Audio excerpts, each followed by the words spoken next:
తెలుపు ముదత్వమును మధురము గల వస్తువు చక్కరనుచు గనుగొన్నట్లు తెలివి శరీరంబు జగములు బిందువనుచు కనుగొనరాదా.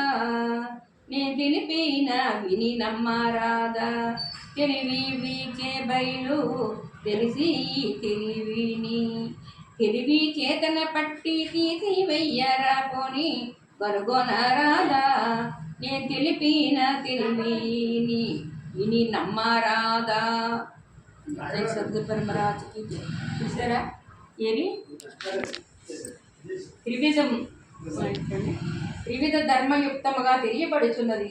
ఏ వస్తువుగానైనా ఉన్నది అదెట్లనగా చక్కెరను వస్తువులను పరిశీలించి తెలుపు వర్ణములను మృదుత్వమని మాధురి గుణమని ఈ మూడు ధర్మములు కలిగిన ఏక వస్తుగా చక్ర మాత్రమే.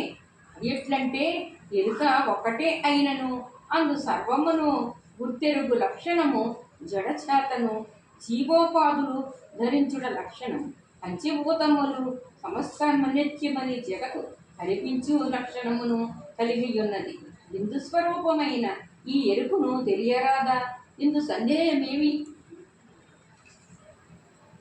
అని భాగవత కృష్ణ తీసుకుని ప్రభువు వారు ఈ త్రివిధాత్మకమైన అఖండ రూపమైన ఈ మూలం లేని గుర్తిరిగే చేతమును ఈ ఒత్తబట్ట బయలైన అసలు పరిపూర్ణమును పరబయలును కొండ చూసి అందు లేక కలిగిన కదిలికను పరబయలు కారణము కాదని తెలిసి ఇరుకు భ్రాంతిని విడవమని భావం.